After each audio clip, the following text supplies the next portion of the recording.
Halo semua, kembali lagi bersama saya Angga, tutor ekonomi di Ayo Belajar. Nah, di kesempatan kali ini, di live class hari ini, kita akan membahas mengenai lanjutan dari materi APBD nih. Kalau sobat belajar minggu lalu sempat ikut live class saya membahas tentang anggaran pendapatan dan belanja daerah. Di kesempatan kali ini, kita akan membahas bagaimana sih APBD itu disusun, prosesnya bagaimana aja sih. Nah, kurang lebih kita akan bahas tentang itu ya di hari ini. Nah, kita sekarang akan coba main role play. Tahu kan, kita akan berpura-pura menjadi orang-orang penting di suatu perekonomian daerah. Siapa yang mau jadi gubernur? Mungkin sobat belajar dulu mau jadi gubernur. Saya sih jadi DPRD aja. Atau mungkin sobat-sobat belajar lain akan menjadi masyarakat di daerah provinsi.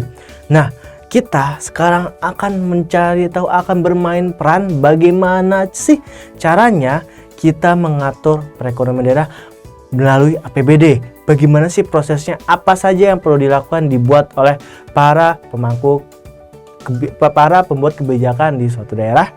Nah, tanpa panjang lebar lagi, kita akan pelajarinya dengan mudah di live class hari ini.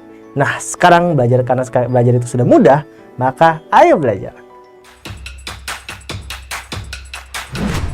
Jangan lupa belajar, karena sekarang belajar itu mudah. Ayo belajar. Nah, sebelum kita main peran tersebut, kita akan sedikit flashback dikit nih ke materi di pertemuan minggu lalu mengenai definisi APBD. Siapa sobat belajarnya masih ingat? Nah, jawabannya dari sampai sini. APBD atau APBD, anggaran pendapatan dan belanja daerah adalah daftar yang memuat rincian sumber pendapatan suatu daerah dan juga jenis-jenis pengeluaran daerah dalam satu tahun. Nggak ada tuh APBD yang sampai 2 tahun, 3 tahun, 4 tahun, 5 tahun, atau setengah tahun tuh nggak ada. Adanya APBD itu dalam satu tahun fiskal. Karena mengikuti dari APBN juga dalam satu tahun fiskal, yaitu dari Januari sampai Desember. Nah, APBD itu dibahas dan disetujui bersama antara pemerintah daerah, yaitu gubernur dan perangkat daerah, serta DPRD. Nah, itu tuh diatur dalam Permendagri di nomor 13 tahun 2006, di mana APBD apabila sudah disetujui oleh DPRD itu akan menjadi peraturan daerah yang mengatur keuangan daerah dalam satu tahun tersebut. Nah, kalau misalkan lebih dari 1 tahun, itu APBD nggak sih? Ada sih beberapa bukan anggaran, tapi kalau misalkan jangka waktunya menengah ataupun panjang 3 tahun sampai 5 tahun atau 10 tahun, itu bukan APBD, tapi itu skalanya lebih umum, itu nama RPJM atau rancangan pembangunan jangka menengah, itu RPJM. Kalau yang lebih panjang lagi, rangkuman jangka panjang, itu adanya RPJMP. Nah, RPJMP itu memang ada beberapa unsur dari APBD, tapi dia tuh lebih panjang waktunya. Ini sedikit intermezzo aja ya. Biasanya RPJMN dan RPJMP itu dia lebih ke misalkan dalam 5 tahun apa sih yang mau didorong. Nah, biasanya apabila dalam RPJMP dan RPJMN itu dia akan terdetailkan di APBD, kurang lebih seperti itu. Nah, sebelum kita main roleplay, kita akan sedikit remind juga nih mengenai struktur APBD. Sobat belajar masih ingat gak struktur APBD itu apa aja? Nah, yang pertama, struktur APBD terdiri dari 1 pendapatan, 2 belanja atau pengeluaran, 3 pembiayaan. Nah, kalau pendapatan terdiri dari 2 poin. Pertama, pendapatan asli daerah, yang kedua dana perimbangan. Kak, kenapa namanya dana pendapatan asli daerah atau PAD? Karena pendapatan asli daerah itu yang benar-benar berasal dari daerah tersebut, atau bukan dana turunan dari nasional. Nah, kalau hibah gimana Kak? Hibah juga masuknya PAD. Maksudnya PAD itu berarti ya dalam satu waktu tertentu itu dibuat atau didapatkan oleh daerah tersebut. Itu loh. Contoh PAD itu apa aja? Pajak daerah. Pajak daerah itu adalah PAD ya. Itu sumber utama pendapatan daerah. Yang kedua itu retribusi daerah. Perbedaan pajak dan retribusi itu adalah pertama, pajak Jadi sobat Belajar pasti sering berdengar nih, kan bedanya pajak sama retribusi itu apa sih? Bukan itu sama-sama mengut uang rakyat ya? Bahasanya cukup sangat hot ya. Sama-sama dari uang rakyatnya. Nah, kalau pajak itu adalah iuran wajib daerah, iuran wajib masyarakat yang tujuannya untuk kesejahteraan masyarakat atau untuk umum atau benefitnya dirasakan umum secara tidak langsung. Nah, maksudnya apa? Kalau secara tidak langsung, kita bayar pajak bukan berarti dalam satu ketika kita mendapatkan manfaatnya. Enggak. Tapi kalau kita bayar pajak, biasanya manfaatnya mungkin akan dirasakan di kemudian hari. Bisa dari sebulan depan, bisa ya di satu semester ke depan atau tahun depan. Nah, itu tidak bersifatnya jangka panjang, tidak langsung, dan juga tidak dikonsumsi pribadi gitu loh. Karena biasanya hasil dari pajak itu adalah untuk barang publik atau barang bersama.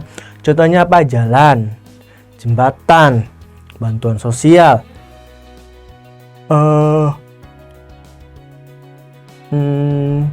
bentuk-bentuk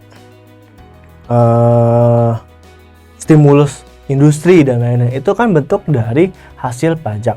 Kalau retribusi itu sifatnya langsung. Maksudnya apa? Ya, kita bayar retribusi, manfaatnya kita langsung dapatkan saat itu juga. Contohnya apa? Biaya parkir. Kita nggak perlu nunggu sampai 1 tahun 2 tahun untuk bisa memanfaatkan parkir kita ditaruh di kita memarkirkan kendaraan kan. Kita hanya perlu nggak nyampe 5 menit, bahkan sebelum kita pakai pun kita nggak perlu bayar, kita baru bayar ketika sudah pakai. Nah, berarti retribusi itu sifatnya langsung. Yang kedua itu sifatnya konsumsi pribadi, maksudnya konsumsi khusus.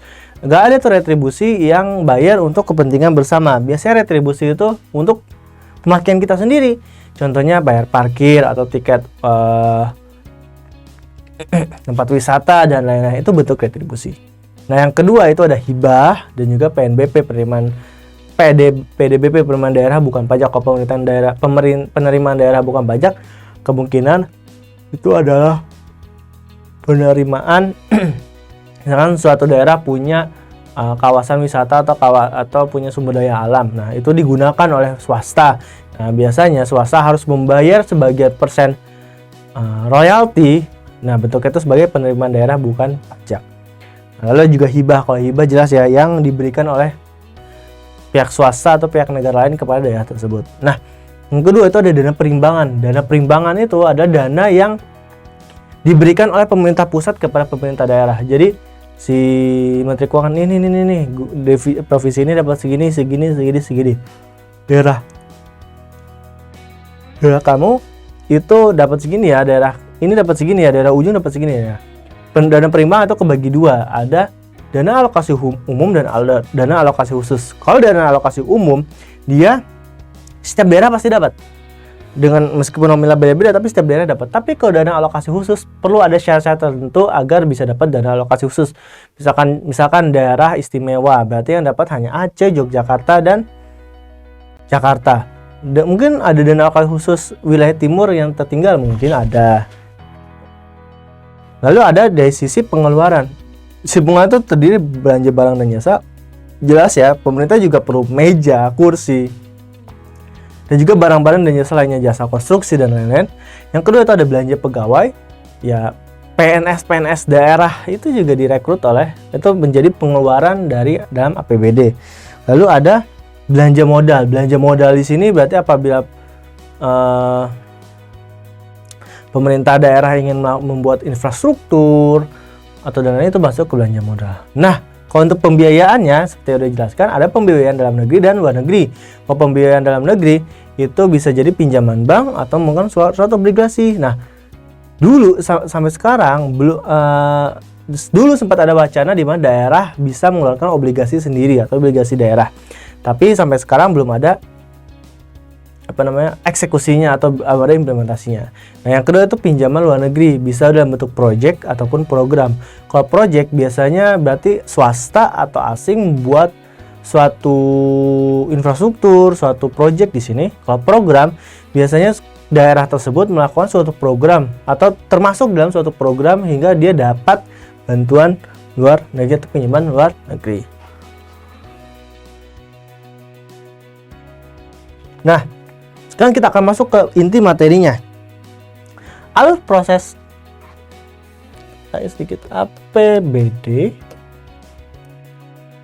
itu diatur dalam Undang-Undang Nomor 17 Tahun 2003, di mana disebutkan bahwa belanja negara dan belanja daerah dirinci sampai dengan unit organisasi, fungsi, program, kegiatan, dan jenis belanjanya. Ini berangkatnya dari sini. Jadi, kalau dulu sebelum ada Undang-Undang tahun 2003 ini, anggarannya itu nggak spesifik, nggak terperinci. Nah, tapi sejak ada Undang-Undang tahun 2003 ini harus terperinci. Misalkan nih, kalau kita misalkan contoh kan, oke, misalkan nih APBD. Kalau pendapatan udah jelas ya, berarti PAD perimbangan. Nah, bagaimana kalau belanjanya? Belanja itu harus spesifik. Misalkan Diknas ada program apa? Diknas misalkan dia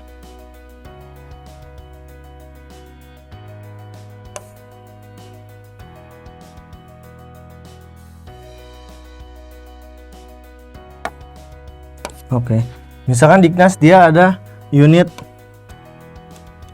SD.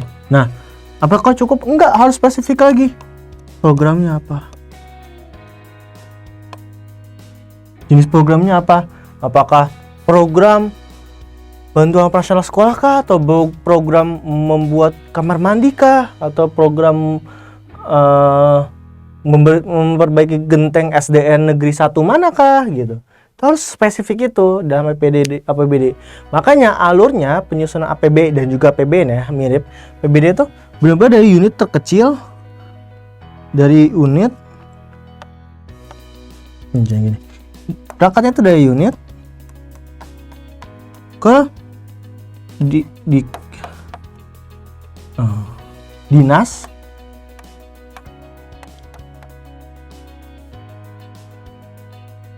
terus baru daerah. Jadi sampai level unit-unitnya ini nih nggak cukup cuma belanja dinas ini segini, dinas ini segini, dinas ini segini. Nggak cukup. Yang harus dilakukan adalah dinas ini unit mana, program apa. Itu harus dititilkan. Tujuannya apa? Agar setiap uang negara yang keluar itu terdeteksi untuk apa aja. Nah, bagaimana alurnya? Kalau tadi kan dibilang bahwa dia berada di Undang-Undang Nomor 17 Tahun 2003. Nah, alurnya adalah seperti ini. Pertama, di pasal 16 dijelaskan bahwa APBD merupakan wujud pengelolaan keuangan daerah yang ditetapkan setiap tahun dengan peraturan daerah. Jadi benar, berdasarkan undang-undang pun APBD itu hanya berlaku setiap tahun. Gitu. Dan akan menjadi peraturan daerah. Nah, APBD sendiri terdiri di atas anggaran pendapatan dan anggaran belanja dan juga pembiayaan. Sama seperti yang dijelaskan sebelumnya. Nah, pendapatan itu sendiri berasal dari pendapatan asli daerah, dana perimbangan, dan lain-lain pendapatan yang sah. Nah, pendapatan daerah itu menjadi hak pemerintah daerah yang diakui sebagai penambah nilai kekayaan daerah. Jadi, atau bersihnya daerah kalau dulu keuangan daerah itu dikontrol oleh pusat. Kalau sekarang keuangan daerah dia punya kontrol sendiri terhadap keuangannya. Jadi apabila terjadi pendapatan, daerah juga punya kekayaan sendiri. Gitu loh. Jadi bisa aja kita temukan nih daerah A lebih kaya daripada daerah B, padahal dia sama-sama provinsi. Atau daerah B daerah C lebih kaya daripada daerah D, padahal sama-sama kabupaten. Itu bisa terjadi tergantung bagaimana pendapatan asli daerahnya. Nah, oleh karena itu, pendapatan asli daerah itu penting kredibilitas, kapabilitas dari pemangku kebijakan atau pembuat kebijakan di setiap daerah itu penting dan mempengaruhi bagaimana pendapatan atau perekonomian daerah itu berputar. Nah, lalu belanja daerah dirincikan menurut organisasi, fungsi, dan jenis belanja daerah seperti yang sudah dijelaskan tadi.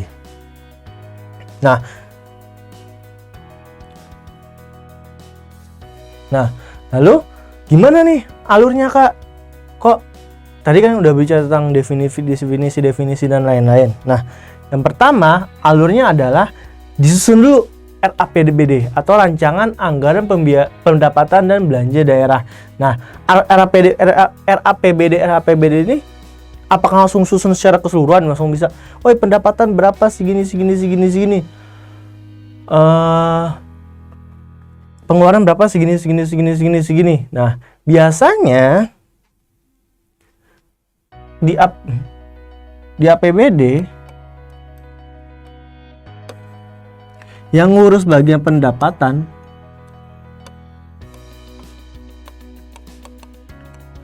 itu adalah pertama pajak, kedua itu adalah dinas dan juga dinas keuangan daerah.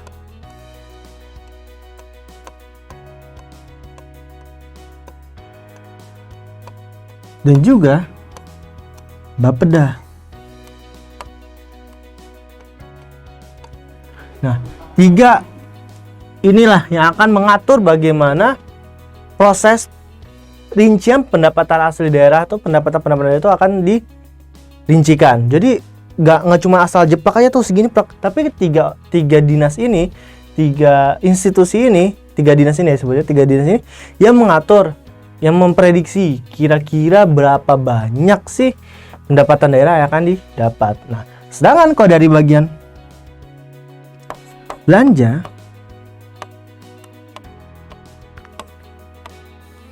siapa yang ngaturnya? Ya setiap dinas yang berada di daerah tersebut.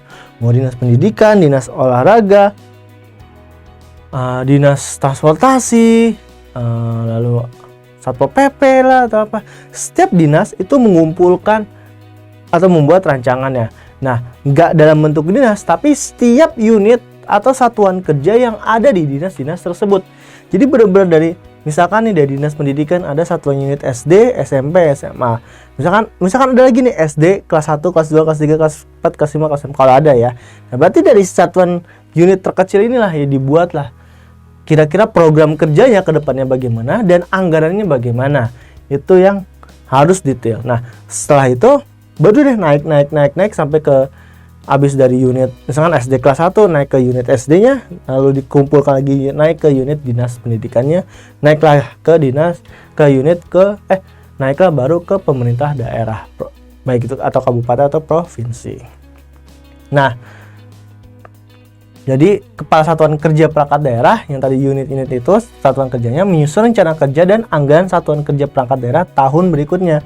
Jadi sistemnya, misalkan di tahun 2021 sekarang nih, di tahun 2021 sekarang nanti di bulan Juni dan ada atau paling lambat Oktober biasanya sudah disusun kira-kira di tahun 2022 akan ngapain aja gitu loh. Itu udah jelas gitu loh. Jadi buatnya bukan oke, kita mau tahun 2022 kita buat di Januari 2022, nggak bisa. Kita harus buat di tahun sebelumnya, paling lambat di Oktober 2021-nya, Oktober tahun sebelumnya. Nah, lalu poin kedua, rencana kerja satuan kerja perangkat daerah disusun dengan pendekatan berdasarkan prestasi kerja. Maksudnya apa? Disinilah prestasi kerja di sini lebih dikaitkan sebagai penyerapan anggaran.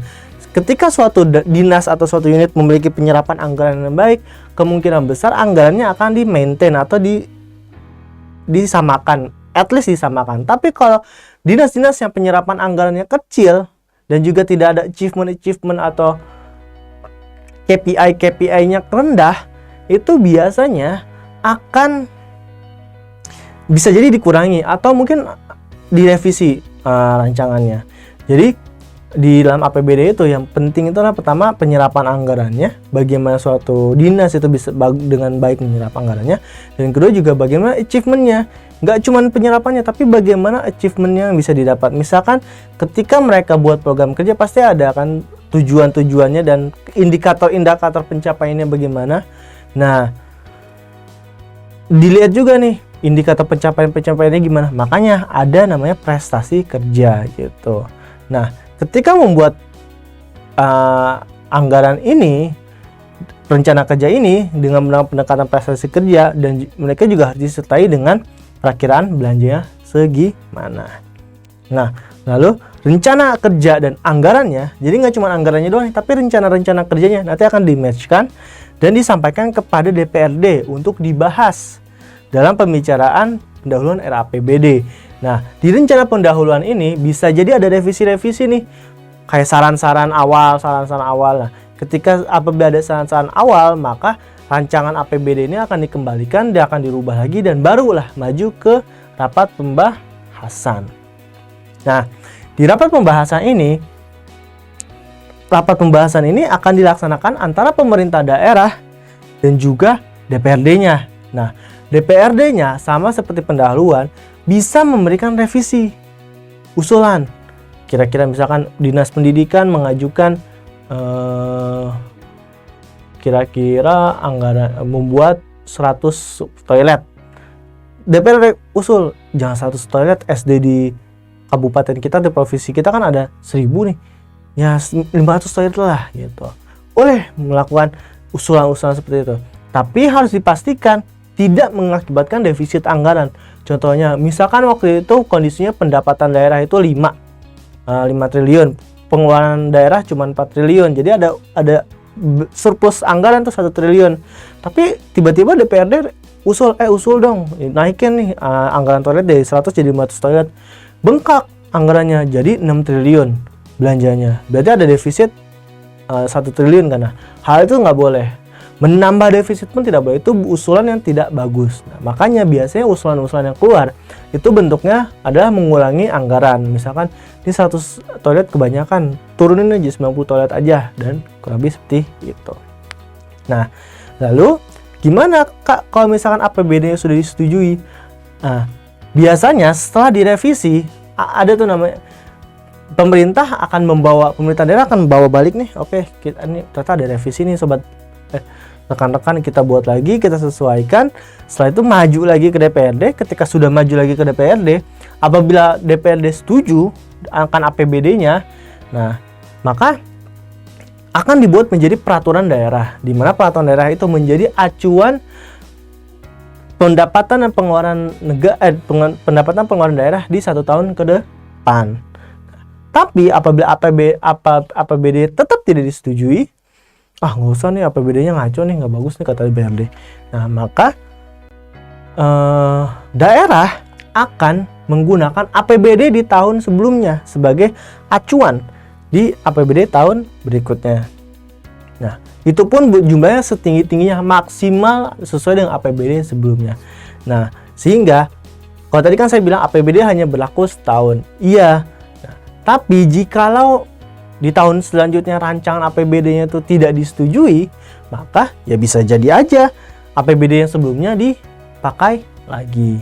Nah, jadi begitulah mekanismenya. Jadi kalau misalkan kita runtut lagi mekanismenya bagaimana, yang pertama itu adalah rancangan APBD-nya itu dibuat berdasarkan program kerja satuan-satuan perangkat daerah yang ada di setiap daerah atau dinas di setiap daerah. Nah, dari situ tuh dibuatlah melalui pendekatan prestasi kerja, di mana setiap program kerja itu harus ada indikator-indikator pencapaiannya, dan juga dibandingkan dengan tahun lalu bagaimana indikator pencapaiannya. Lalu juga disertai anggarannya bagaimana. Nah, untuk menilai kira-kira bagus atau enggaknya program kerja itu dilihat dari penyerapan anggarannya dan juga bagaimana indikator pencapaian yang terpenuhi. Setelah udah dibuat, akan diajukan ke DPRD. DPRD akan melihat dulu nih awal, kalau draftnya dibawalah ke rapat pembahasan. Di rapat pembahasan DPRD bisa melakukan usul revisi, tapi usul yang revisi itu yang tidak membuat anggaran defisit. Kalau anggaran positif ya jangan sampai defisit. Kalau anggarannya ada defisitnya jangan lebih panjang lagi.